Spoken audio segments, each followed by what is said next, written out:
Good morning, everyone. Today we will discuss introduction of Indian polity. कोई भी state का मतलब कंट्री चार पिलर पे बेस होता है. First, government. अभी इंडिया में सेंट्रल गवर्नमेंट है, स्टेट गवर्नमेंट है. जैसे दिल्ली के अंदर अलग गवर्नमेंट है, पंजाब के अंदर अलग गवर्नमेंट है, so they are state government. So first, government. Government जिसको हम पावर देते हैं ताकि वो हमें रूल कर पाए. दूसरा, business, that is private organisation. Anjan, आपने हैंड रेज किया है. एक बार सेशन खत्म हो जाएगा फिर हम डाउट को देखेंगे. गवर्नमेंट जो गवर्न करता है. सेकंड है बिजनेस. एंड थर्ड है नॉन प्रॉफिट. नॉन प्रॉफिट को हम कहते हैं civil society. And fourth most important, people. So there are four people, or you can say four institution in country. There are four people or four institution in country जो state को बनाता है. One is government. अब government के अंदर भी दो लोग होते हैं. एक होते हैं पॉलिटिशियन जो पॉलिटिक्स करते हैं, जैसे इंडिया में पॉलिटिकल पार्टी है. और दूसरा है एडमिनिस्ट्रेशन, उसको ब्यूरोक्रेसी कहते हैं, जो लोग अपॉइंटेड होते हैं, civil servant. Business, private player, non profit, civil society. और ये सब मिलके गवर्न किसको करते हैं? सिटीजन को, पीपल को. So there are four pillar in any country. One is government, another is business, third is non-profit or civil society, and fourth are people. Now polity क्या होता है? Polities are set of rules, regulation, institution जो ये चारों को connect करता है. Like constitution of India, वो रेगुलेट करेगा इंडिया में बिजनेस को. कॉन्स्टिट्यूशन ऑफ इंडिया वो रेगुलेट करेगा इंडिया में सिविल सोसाइटी को. कॉन्स्टिट्यूशन ऑफ इंडिया वो रेगुलेट करेगा इंडिया में पीपल को. सो पॉलिटी इन चारों को कनेक्ट करता है. पॉलिटी इन चारों को रेगुलेट करता है. यूपीएससी सिलेबस में पॉलिटी कहां पे मेंशन है? सो प्रीलिम्स के अंदर टॉपिक है polity in paper 1 general study. And mains के अंदर दो पेपर में इससे आते हैं in 1000 to 1200 words related to polities. And general study 2 के अंदर मेजर पोर्शन पॉलिटी का है. यूपीएससी एग्जाम को आपको क्लियर करना है. चारों स्टेज मैं काउंट करता हूं, प्रीलिम्स, मेंस एंड इंटरव्यू. उसके लिए चार सब्जेक्ट का आपके पास प्रॉपर नॉलेज होना चाहिए. क्या है वो चार subject? History, then geography, polity and economy.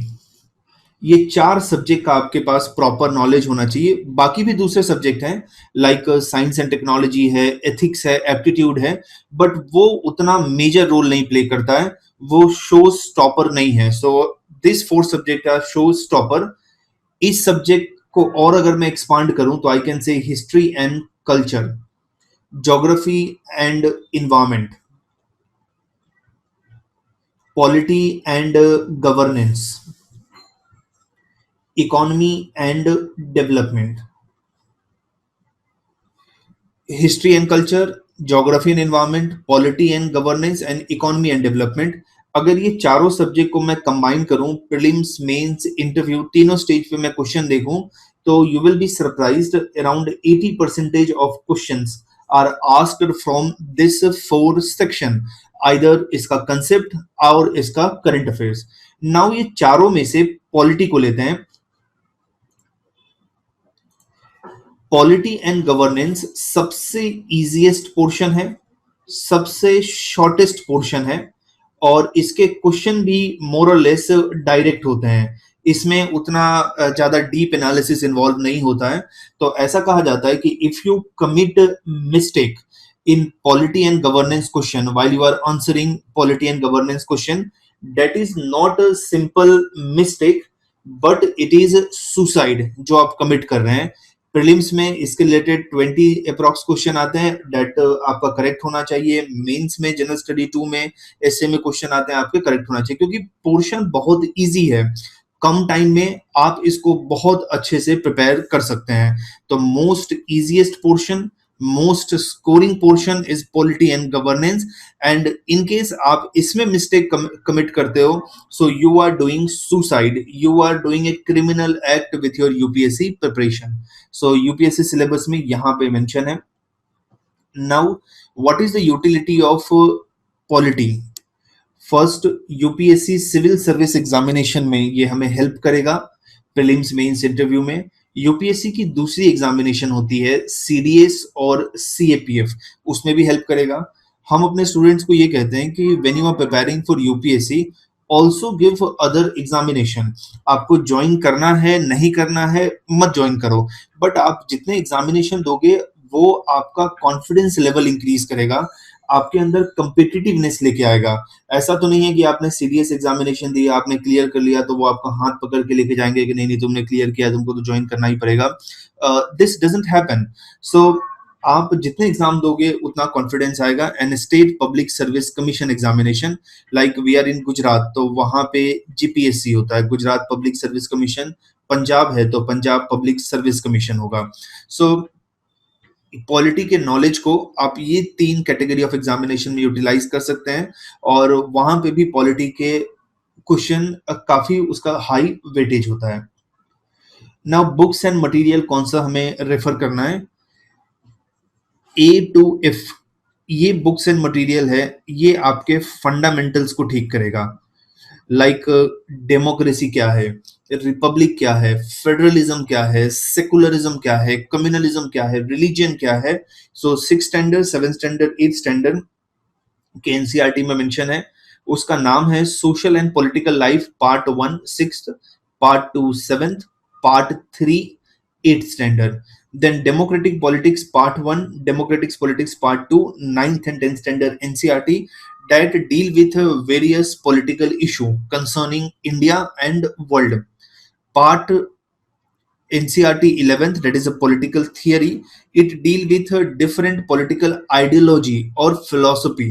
For example, what is communism, what is say, just a minute, what is communism, what is capitalism, what is theocracy, उनके साथ पॉलिटिकल थियरी 11th स्टैंडर्ड का textbook deal करता है। Then Indian polity by Laxmikanth, ये book का picture है। This is also very important book for UPSC preparation. Then NCERT 11th standard, that is Indian constitution at work.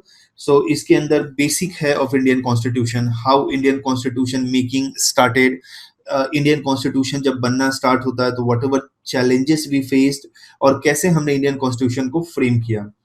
Now this is very important website, government affiliated website है, prindia.org। जो भी government का important bill आता है, constitutional amendment act आता है, supreme court का कोई इंपॉर्टेंट जजमेंट आता है, गवर्नमेंट का कोई इंपॉर्टेंट पॉलिसीज आती है, वो सारा कुछ इस वेबसाइट पे आपको मिल जाएगा। This is a very good website as far as polity preparation is concerned. So books plus website plus current affairs material, this is more than enough for polity and governance section. हर एक subject में अपने books को आप limit करना। अगर book को limit नहीं करोगे तो for single subject you will read in number of books, आपका एनर्जी भी वेस्ट होगा, आपका टाइम भी वेस्ट होगा, and you will not get a desire result. So it is my humble request, अपने बुक्स को आप लिमिट करो और उसी बुक्स को बार बार आप पढ़ो, सो दैट आपका रिवीजन होगा और कंसेप्ट को आप ग्रास्प कर पाओगे। नाउ प्रीवियस ईयर क्वेश्चन में पॉलिटी के कितने क्वेश्चन आए थे प्रीलिम्स एग्जामिनेशन में? This are the section, history, geography, I'm talking about general study 1 of prelims, I'm not talking about aptitude. Third is polity, fourth is economy, science and technology, environment, current affairs. So total there are 100 question in prelims. So from 2011 to 2019, because 2011 में UPSC prelims का syllabus change हुआ था, तो जब आप previous year paper solve करेंगे तो आप देखना कि there is a huge shift. The nature of question which was asked prior to 2011 and the nature of question which was asked in 2011 and thereafter. So there is a dramatic shift into that thing. जहां पे yellow colour से मैंने highlight किया है वो बताता है कौन से साल में किस सेक्शन में से कितना क्वेश्चन आया। इन 2011 economy and science and technology से 19 क्वेश्चन ईच आए थे, 19% each. Then in 2012, it was polity. In 2013, it was economy. In 2014, it was history. In 2015, it was current affairs. 2016, again current affairs. 2017, polity. 2018, history. 2019, sorry, this wrong मैंने mark किया है यहाँ पे, current affairs. सो इस तरीके से क्वेश्चन पूछे जाते हैं। तो कोई भी सेक्शन का नंबर ऑफ क्वेश्चन फिक्स नहीं है, एवरी ईयर वो चेंज होते रहता है। तो जब आप प्रिपेयर करते हैं तो you have to prepare each subject in good manner, so that आपको नहीं पता कि जब आप एग्जामिनेशन हॉल में जाएंगे तो किस सेक्शन में से कितने क्वेश्चन आए। तो डेट्स वाई हर एक सेक्शन को आपको इक्वली प्रिपेयर करके जाना है। पॉलिटी के सेक्शन को हम देखते हैं। 12 क्वेश्चन इन 2011, 2012 20, then 16 14 13, 2016 में लोएस्ट था, that was 7, 22 13 and 15। अगर मैं इसको अप्रोक्सीमेट लूं तो you can say around 15 to 20% question in prelims are related to polity. This questions are very very easy. आप इसको पॉलिटी सब्जेक्ट को अच्छे से पढ़ोगे तो आई गारंटी दैट एक भी क्वेश्चन आपका गलत नहीं होगा। But that is not true for history, geography, economy, because economy confusing है। हिस्ट्री एंड ज्योग्राफी का वाइड सेक्शन है। Current affairs you cannot say you cannot be confident, because कहाँ से करंट अफेयर्स पूछ लें, and nobody can say that he is good in current affairs. Reason बहुत wide होता है वो current affairs. So polity section बहुत इजी है, बहुत स्कोरिंग है। So read it well so that आप मिस्टेक कमिट ना करें। Now in mains examination, general study 2 paper. General study 1 के अंदर मैंने इंट्रोडक्शन में आपको बताया था हिस्ट्री, ज्योग्राफी, सोसाइटी है। जनरल स्टडी 2 में polity, governance, constitution 1 section, social justice 2nd section, international relation 3rd section. General study 3 economy, science and technology, security, development. General study 4 ethics, integrity and aptitude. So in general study 2 mains paper polity, governance and constitution से 9 question आए थे out of 20, social justice से 7 question out of 20 and international relation से 4 question out of 20। ये 9 question के marks को देखें, that is 115। तो total 46% marks polity, governance and constitution constitute करता है, almost 50%। Then social justice 34%, international relation 20%. So this is important. Polity section is important from prelims point of view. Polity section is important from mains point of view. So you can say in prelims you can expect a 15 to 20% question out of 100, and in mains you can expect approx 50% question in general study 2 paper। Plus essay के अंदर भी question आते हैं। सो essay के अंदर essay आएगा on the topic philosophy, on the topic economy, on the topic polity. तो मोर और less you can expect 1 or 2 essay on polity section. Total 8 essay देते हैं essay के पेपर में, और उसमें से 2 essay आपको लिखना होता है। तो polity, economy, philosophy, science and technology, history, geography, उसके रिलेटेड essay आता है। नाउ पॉलिटी पढ़ने के लिए हमारा अप्रोच क्या होना चाहिए? First, you should understand each and every technical term.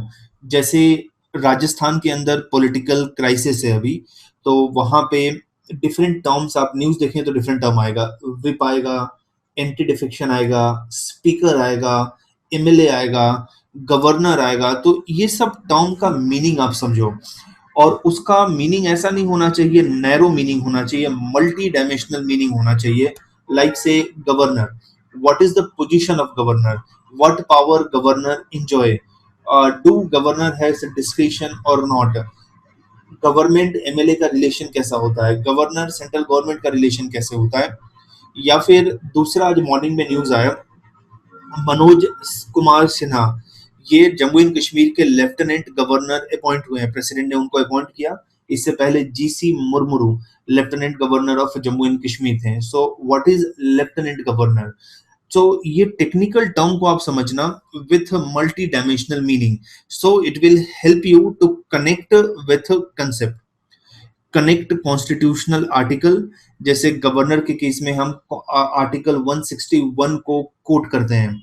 अगर हम सेंटर स्टेट रिलेशन को देखें तो उसमें आर्टिकल 246 को कोट करते हैं. तो ये सब आर्टिकल है क्या, इसको आप कनेक्ट करना with social issue, political issue and economical issue.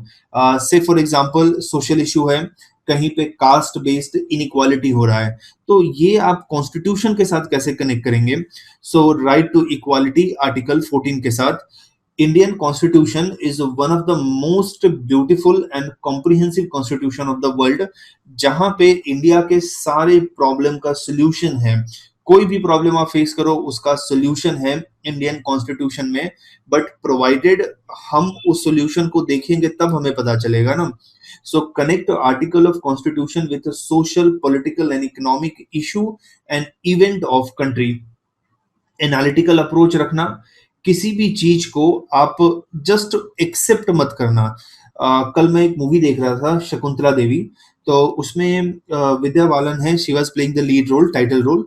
तो उसमें एक गार्डन में वो अपने डॉटर के साथ होती है और वो एक ट्री को ऑब्जर्व कर रही होती है, और वो कहती है कि ट्री के अंदर आप लीव्स के पैटर्न को देखो. सो लीव्स का पैटर्न कितना डिफरेंट है, एक के ऊपर दूसरा लीव्स ओवरलैप नहीं कर रहा है. अगर वो ओवरलैप करता तो सारे लीव्स को सनलाइट नहीं मिलता इक्वली.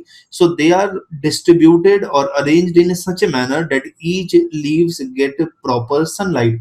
तो फिर उन्होंने कहा कि nature is a very good mathematician. So जो ग्रेट पीपल होते हैं they have very good observation skill, they have very good analytical skill and they connect their observation with a theory. आपको भी ऐसे ही करना है. जो भी चीज आप ऑब्जर्व करो, कहीं पे ट्रैफिक लॉ का वोलेशन हो रहा है या कहीं पे टेम्पल मॉस्क को लेके लोग फाइट कर रहे हैं, कहीं पे एमएलए को कोई खरीद रहा है, कोई सेल कर रहा है, तो आप इन सबको कॉन्स्टिट्यूशन के साथ कनेक्ट करो.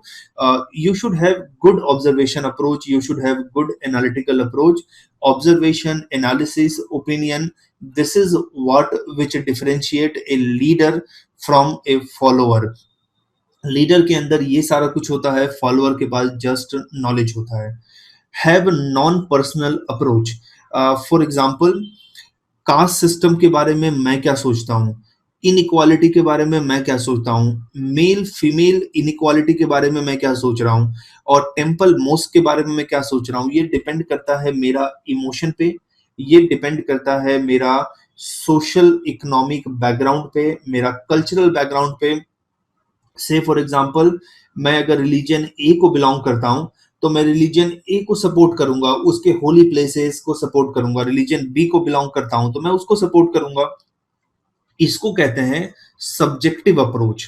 Means your background, your emotion is helping you to frame your opinion, but हमारे पास ऑब्जेक्टिव ओपिनियन होना चाहिए. Like if I belong to religion A और रिलीजन ए के लोग कहीं पे राइट्स में इन्वॉल्व हैं, तो मैं इनको पनिश करूंगा, मैं इनको अरेस्ट करूंगा. मेरे लिए, मेरे अंदर सिंपैथी नहीं होगा इनके लिए, बिकॉज जो राइट्स करता है, किसी को मारता है, किसी को प्रॉब्लम क्रिएट करता है, वो एक क्रिमिनल एक्ट है, चाहे वो किसी भी रिलीजन को, किसी भी कास्ट को बिलोंग करे.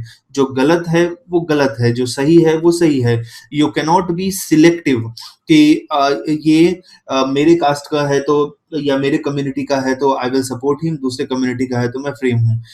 इसके अंदर जैसे आप पेरेंट को देखना, पेरेंट के लिए जो अपना चाइल्ड होता है वो हमेशा इनोसेंट होता है, बट जो सामने वाले का चाइल्ड होता है तो वो हमेशा नोटोरियस होता है. तो हमें नॉन पर्सनल अप्रोच रखना है, objective, and we should not be that subjective.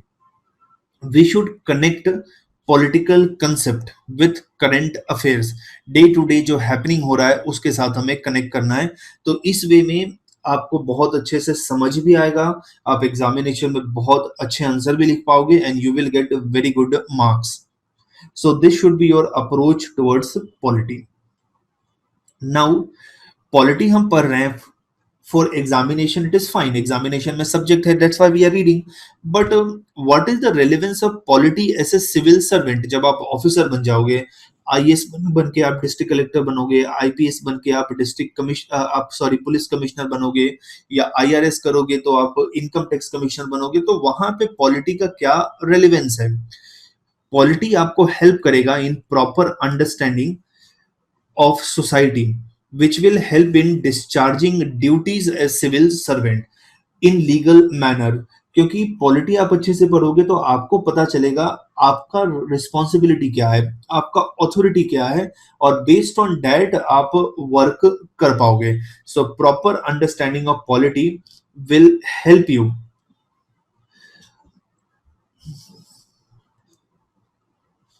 Proper understanding of polity will help you to understand your duty in a proper manner, in a legal manner.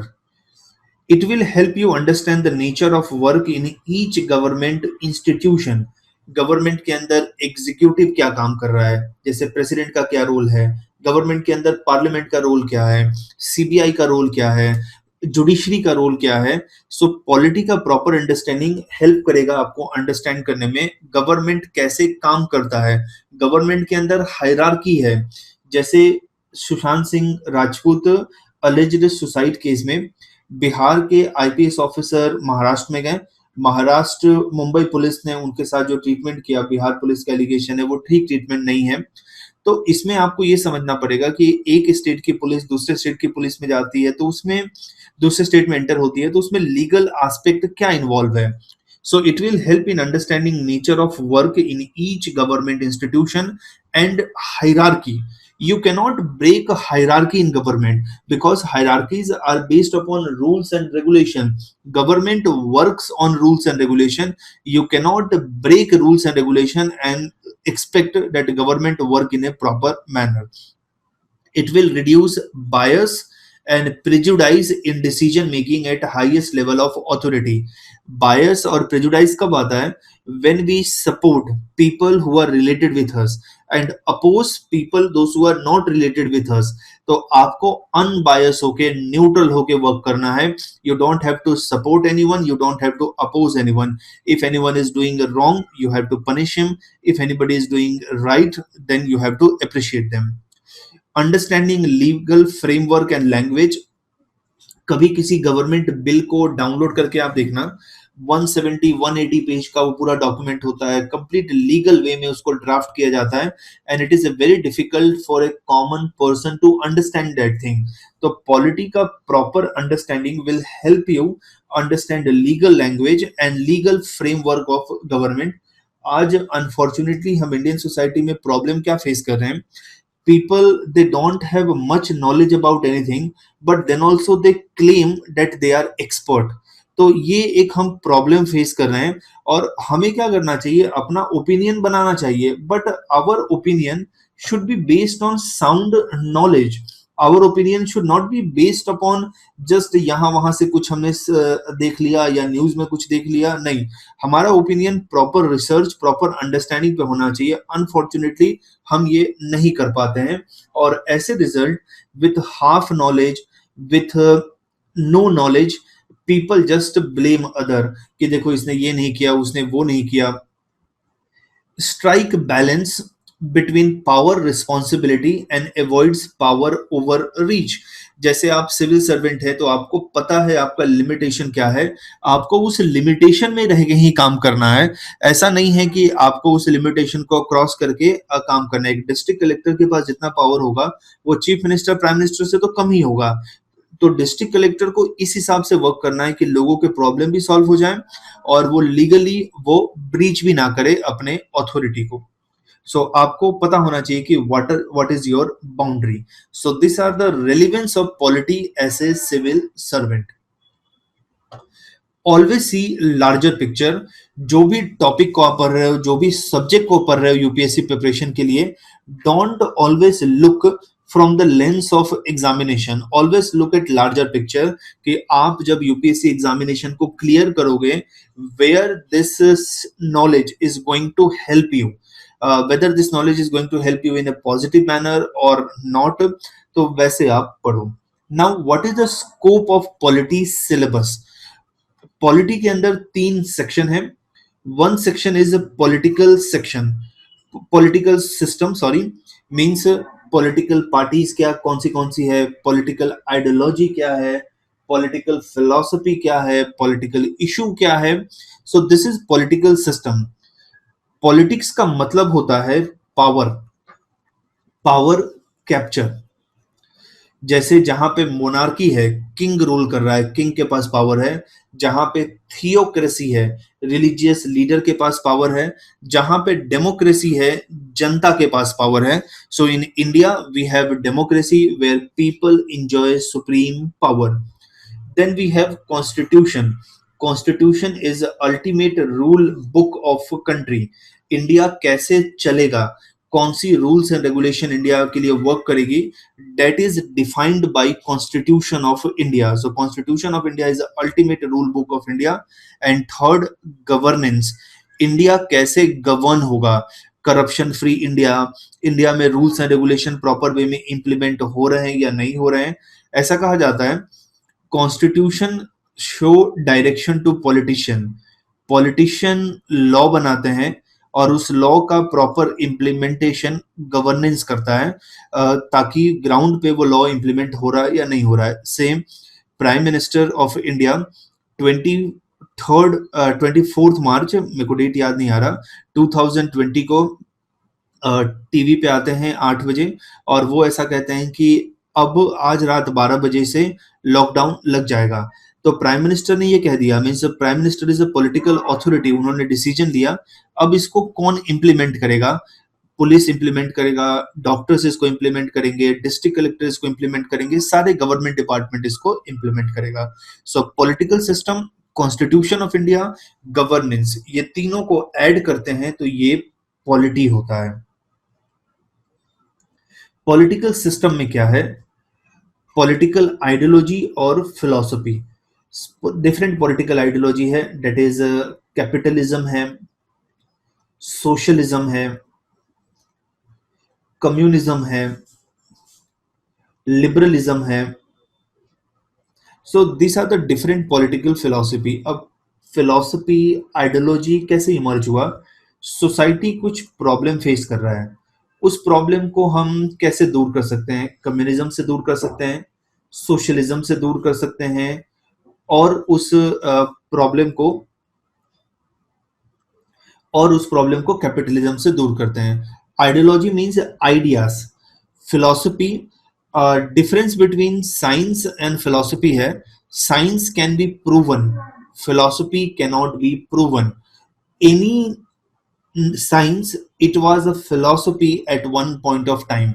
Like Newton ने ऐसा कहा कि Apple tree से गिर रहा है और गिरने के बाद वो ग्राउंड पे फॉल हो रहा है, इसके पीछे रीजन है ग्रेविटेशनल फोर्स. बट उस समय न्यूटन के पास इसका कोई एविडेंस नहीं था. So it was philosophy. बाद में न्यूटन ने कैलकुलेशन किया, इसका एविडेंस आया, so now it became science. So philosophy means emergence of any idea. Any knowledge was philosophy at one point of time. जैसे जैसे उसका evidence आया वो subject science में transform हो गया. So political ideology means ideas, philosophies. So country is facing some problem. How we are going to solve that problem? That can be answered using political ideology, political philosophy. Political issue क्या है? Like religion का issue है, secularism का issue है, corruption का issue है. सो क्या political parties के अंदर इनर डेमोक्रेसी नहीं है? अभी इंडिया के अंदर एक और हम प्रॉब्लम फेस करते हैं अपने पॉलिटिकल पार्टी में, वो निपोटिज्म है. जैसे कि एक ही फैमिली पार्टी को रूल करती है फ्रॉम जनरेशन टू जनरेशन, उसके अंदर इनर पार्टी डेमोक्रेसी नहीं है. So what are the political issue in hand in India? Now electoral reform. Suppose करो मैंने किसी एमएलए को इलेक्ट कर लिया इन 2020, ये स्टेट असेंबली में जा रहा है और इसका टर्म खत्म होगा 2025 में, 5 साल का टर्म होता है, लेकिन ये अच्छा काम नहीं कर रहा है. तो मेरे पास ऑप्शन क्या है, क्या मैं इसको वापस बुला सकता हूं, नहीं बुला सकता हूं। तो इलेक्टोरल रिफॉर्म के अंदर इलेक्शन को हम कैसे रिफॉर्म करेंगे, so that election should represent true will of people. से कोई ऑनेस्ट पर्सन है, उसको इलेक्शन कंटेस्ट करना है, उसके लिए डिफिकल्ट हो जाता है इलेक्शन कंटेस्ट करना। इलेक्शन के अंदर करप्शन हो रहा है, इलेक्शन के अंदर क्रिमिनल्स हैं। आज के टाइम पे 44% ऑफ लोकसभा के member of parliament they are from criminal background. तो कैन यू इमेजिन, पार्लियामेंट के अंदर वो लोग बैठे हैं जो क्रिमिनल बैकग्राउंड के हैं, जो लॉ बनाते हैं और जिसपे हमारा लाइफ डिपेंड करता है। तो इंडिया के इलेक्शन के अंदर क्या रिफॉर्म कर सकते हैं, सो दैट हम राइट कैंडिडेट को चूज करें, वो पार्लियामेंट में जाए, स्टेट लेजिस्लेचर में जाए और हमारे प्रॉब्लम को सॉल्व करें। सो political system consist of political system, sub part of polity, consist of three branch: ideology, philosophy, issue, and electoral reforms. Now, second part, that is a constitution. Constitution is the ultimate rule book of India. India के rules and regulation का compilation है। इसको हम कैसे देखेंगे, Indian constitution evolve कैसे हुआ। Indian constitution अगर आप उसका नैरो रीडिंग करोगे तो आप कहोगे इंडियन कॉन्स्टिट्यूशन मेकिंग स्टार्ट होता है 1946 से। अगर मैं प्रिसाइज होके कहूं तो 9 नवंबर 1946 से इंडियन कॉन्स्टिट्यूशन बनना स्टार्ट हुआ। But this is narrow looking at Indian constitution. Indian constitution बनना स्टार्ट होता है 1774 से, जब ब्रिटिशर इंडिया में रेगुलेटिंग एक्ट लेके आते हैं 1774।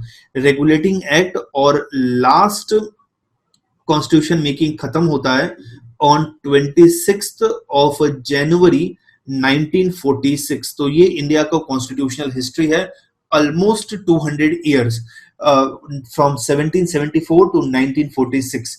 So this is how Indian constitution evolved. Evolved means development over the period of time. World के सारे कॉन्स्टिट्यूशन को हमने रेफर किया और रेफर करने के बाद इंडियन कॉन्स्टिट्यूशन हमने ड्राफ्ट किया। इंडिया एडवांटेजेस पोजीशन में इसलिए था बिकॉज 1946 में जब हम इंडियन कॉन्स्टिट्यूशन को, सॉरी दिस विल बी 1946 में जब हमने इंडियन कॉन्स्टिट्यूशन लिखना स्टार्ट किया तो बहुत सारी यूरोपियन कंट्री, अमेरिकन कंट्री वो इंडिपेंडेंट हो गई थी, उनके पास कॉन्स्टिट्यूशन था। तो हमने उसको रेफर करके और इंडियन कॉन्स्टिट्यूशन को बहुत रोबस्ट बनाया। सो इंडियन कॉन्स्टिट्यूशन, वर्ल्ड के सारे कॉन्स्टिट्यूशन को हमने रेफर किया और रेफर करने के बाद हमने इंडियन कॉन्स्टिट्यूशन को डेवलप किया। सो 11 डिफरेंट कंट्री के कॉन्स्टिट्यूशन से कुछ ना कुछ फीचर को हमने पिक किया और इंडियन कॉन्स्टिट्यूशन में उसको इनकॉर्पोरेट किया in Indian context. Now preamble, part and schedule, ये कॉन्स्टिट्यूशन का पार्ट है। Preamble that is opening remark of Indian constitution. जैसे आप कोई नॉवल परचेज करने जाते हैं मार्केट में, तो आप क्या देखते हैं कि नॉवल के पीछे के पेज, बैक पेज पे एक पैराग्राफ दिया होता है जिसमें नॉवेल्स के बारे में पूरा डिस्क्रिप्शन है। आपको वो इंटरेस्टिंग लगता है तो आप उसको परचेज करते हैं, नहीं इंटरेस्टिंग लगता है तो नहीं परचेज करते हैं। बट आप वहां पे पूरा का पूरा नॉवल तो पढ़ नहीं रहे हैं, रीजन उतना टाइम भी नहीं है। तो वैसे ही प्रियम्बल ओपनिंग रिमार्क है कॉन्स्टिट्यूशन का। जस्ट 10-12 लाइन में पूरे कॉन्स्टिट्यूशन को इसने समराइज कर दिया है। सो कॉन्स्टिट्यूशन का ऑब्जेक्टिव क्या है, कॉन्स्टिट्यूशन के डिफरेंट फीचर क्या है, ये सारा प्रियम्बल के अंदर मेंशन है। Then parts of constitution, parts are nothing but a chapter of constitution. Part 1, part 2, part 3, they are the chapter of constitution। और उसके अंदर जो सब पार्ट है, टॉपिक है, they are known as article। like part 1 of Indian constitution, ये deal करता है name of India and territory of India. उसके अंदर article 1, article 2, article 3, article 4। Article 1 deal करेगा name of India and states of India. Article 2 deal करेगा boundary of states. Article 3 deal करेगा international boundary of India. So articles are sub topics. Then we have schedule. Schedules are extension of article. Say for example article 1 के अंदर mention है India has 28 state and 8 union territory. सबका boundary mention करना पड़ेगा, सबके district mention करने कर पड़ेंगे, इंटरनेशनल बाउंड्री के साथ अलाइन करना पड़ेगा। तो आर्टिकल 1 कितना बल्कि हो जाएगा, आर्टिकल 1, ये पूरा आर्टिकल 1 हो गया। तो उसके बदले हम क्या करते हैं कि ये सारे इंफॉर्मेशन को हम शेड्यूल 1 में कर देते हैं, सो दैट आर्टिकल 1 उतना बल्कि ना हो। So preamble, parts and schedule of constitution, they are Indian constitution. इन तीनों को इंडियन कॉन्स्टिट्यूशन कहते हैं। इन सबको डिटेल में हम देखेंगे जब हम पॉलिटी को डिस्कस करेंगे। Then we have some constitutional body: Election Commission of India, Comptroller and Auditor General, National Commission of Scheduled Caste, Scheduled Tribe. They are the constitutional body. Constitution के अंदर इनके लिए relevant article है. Then we have non-constitutional body like National Commission of Women. ये सारे non constitutional bodies है, जिन नीति आयोग, जिनका constitution में कोई भी मेंशन नहीं है। And last, working of constitution. Constitution का हम एनालिसिस करेंगे कि कॉन्स्टिट्यूशन हम लेके आए 1950 में, बट उसके बाद इंडियन कॉन्स्टिट्यूशन क्या इंडियंस के एस्पिरेशन को फुलफिल कर पाया या नहीं कर पाया। जैसे आप अपने स्टडी के लिए, पढ़ाई के लिए शेड्यूल बनाते हैं, ये शेड्यूल इटसेल्फ इंपॉर्टेंट नहीं है, बट शेड्यूल जिस ऑब्जेक्टिव के लिए बनाया गया, that objective is important. Objective is कि आपने शेड्यूल बनाया है सो दैट आप एग्जामिनेशन क्लियर कर पाए, इस वे में आप एग्जाम का प्रिपेयर करें। So your objective should be fulfil. अगर ऑब्जेक्टिव फुलफिल नहीं होता है तो आप अपने शेड्यूल के अंदर कुछ अमेंड करेंगे, उसके अंदर कुछ चेंजेस करेंगे। So working of constitution, that is analysis of constitution, whether Indian constitution was able to fulfil aspiration of Indians और not. So this is the scope of polity constitution section. Third, governance. Governance के अंदर basic of governance, that is accountability. Accountability means asking question to government, say why there is a problem in Jammu and Kashmir, why India is not developing, what are the priorities of government in COVID-19. So these are the question which a learned and aware citizen of country should ask to its government. So when you are asking question to government, that is known as accountability. Transparency, whatever government is working, that should be visible. लोगों को पता चले। जब आपको पता चलेगा how government is working, what government is working, then only आप उसको प्रॉपर वे में एनालिसिस कर पाओगे। और अगर गवर्नमेंट कुछ गलत करता है तो you can suggest some course correction. Citizen charter means every government department should have list of do and don't. ये सर्विसेज वो प्रोवाइड कर रहे हैं। So what will be the nature of services, what will be eligibility to avail this services. Like एक government school है, उसके अंदर citizen charter होगा, गवर्नमेंट टीचर का शेड्यूल, गवर्नमेंट टीचर कौन कौन यहाँ पे हैं, कौन कौन से क्लास का क्लास टीचर है, वो कब आएंगे, कब जाएंगे। सो सिटीजन चार्टर इज बेसिकली हर एक ऑर्गेनाइजेशन का एक रूल्स है जो वो अपने एम्प्लॉय के ऊपर इम्पोज करता है।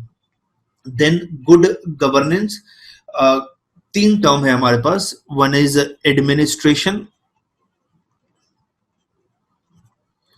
देन है governance,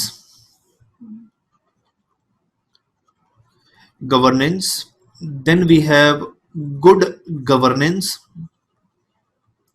and last we have ethical governance. Administration means government is working to solve a problem of society.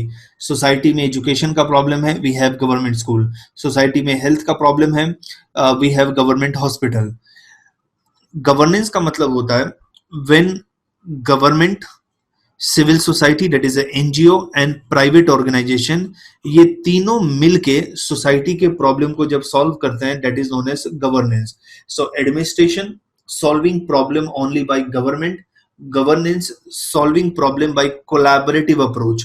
Government will collaborate with government, government will collaborate with civil society, government will collaborate with private organization. Governance के अंदर जब transparency and accountability आ जाता है, that is good governance. Governance good हो गया, ज्यादा अच्छा हो गया। Transparency means whatever this organization are working, they are visible, उसके अंदर करप्शन नहीं हो रहा है, ब्राइबरी नहीं हो रहा है, they are accountable. Good governance के अंदर जब वैल्यूज आ जाता है, एथिक्स आ जाता है, that become ethical governance. So we should aim for ethical governance. आप कितना भी रूल्स एंड रेगुलेशन बना दो, लेकिन जब तक सोसाइटी के अंदर वैल्यूज नहीं होगा, सोसाइटी डेवलप नहीं करेगा। मेरे ग्रैंड पेरेंट्स मुझे एक स्टोरी सुनाते थे, मैं आपके साथ शेयर करूंगा।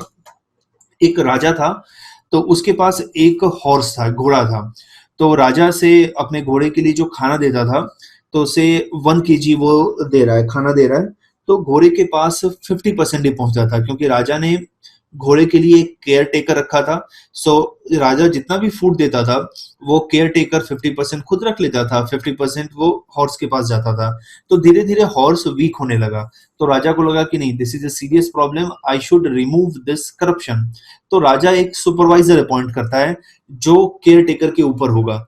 अब क्या हो रहा है कि राजा जितना भी फूड दे रहा है, तो 1/3 ही हॉर्स के पास पहुंच रहा है, बिकॉज 1/3 केयर टेकर लेके जा रहा है, 1/3 सुपरवाइजर लेके जा रहा है, एंड 1/3 हॉर्स के पास जा रहा है। तो सेम हमारे सोसाइटी में भी ऐसा ही प्रॉब्लम है। आप लोअर मोस्ट लेवल से देखिए, टॉप मोस्ट लेवल तक देखो, वन और अदर वे में हम करप्शन कर रहे हैं या गलत वे में वर्क कर रहे हैं। समहाउ सोसाइटी के अंदर वैल्यूज होना चाहिए। जब सोसाइटी के अंदर वैल्यूज होगा, लॉयल्टी होगा, जब सोसाइटी के अंदर करेज होगा, ऑनेस्टी होगा, देन सोसाइटी वर्क कर पाएगा। But unfortunately we are failing over here. हम एक्सपेक्ट करते हैं हमारा पॉलिटिशियन ऑनेस्ट हो, हम एक्सपेक्ट करते हैं हमारे ऑफिसर ऑनेस्ट हो, हम एक्सपेक्ट करते हैं हमारे बिजनेसमैन ऑनेस्ट हो, जर्नलिस्ट ऑनेस्ट हो। But what about us? से हम भी जब वेजिटेबल वेंडर के पास जाते हैं, 10 रुपए का वेजिटेबल लेते हैं, 1 रुपए का हम उससे फ्री डिमांड करते हैं। या पानी पूरी की लारी पे जाते हैं, तो हम 5 रुपया पे करते हैं, 1 रुपया एक्स्ट्रा डिमांड करते हैं कि 1 रुपए का आप हमें फ्री दे दो, कॉम्प्लीमेंट्री दे दो। तो आज हम चीट कर रहे हैं 1 रुपीज के लिए। अगर हम गवर्नमेंट में पियोन बन जाएंगे, से 100 रुपीज के लिए चीट करेंगे, और मे बी हम टॉप मोस्ट मिनिस्टर पॉलिटिशियन बन जाएंगे, तब हम 100 करोड़ चीट करेंगे। So just number of zero change हो रहा है, बट मेंटालिटी तो सेम ही है। ग्रीड हमारे अंदर है, लोगों के रिसोर्सेज को ग्रैब करना है। सोसाइटी के अंदर वैल्यूज होना चाहिए। Valueless society is disastrous. Then e governance, that is electronic governance, digital way में कैसे गवर्न कर पाएंगे। देन राइट टू इंफॉर्मेशन होना चाहिए। Whatever government is doing, हमारे पास राइट होना चाहिए कि we can demand that information from government, so that we can analyse whether government is doing thing right or whether government is doing thing wrong. Then we have bureaucracy, that is civil servant, जिसके लिए आप अभी prepare कर रहे हो। Governance reform, civil servant को कैसे ज़्यादा एफिशिएंट बनाया जाए, सिविल सर्वेंट को कैसे ज़्यादा ऑनेस्ट बनाया जाए, वैल्यूज उनके अंदर इनकलकेट किया जाए। देन रेगुलेशन, रेगुलेशन चेक करता है लॉस का, रूल्स का प्रॉपर इम्प्लीमेंटेशन हो रहा है या नहीं हो रहा है। एंड लास्ट करप्शन, करप्शन क्यों होता है, करप्शन के डिफरेंट एस्पेक्ट कैसे क्या है, करप्शन को कैसे हम इंडिया से रिमूव कर सकते हैं। सो this is scope of polity syllabus. Political system, constitution, governance, ये 3 इसके पार्ट हैं। So this is all about introduction of polity. Now we will open for doubt session. आपको कुछ भी डाउट है, you can ask.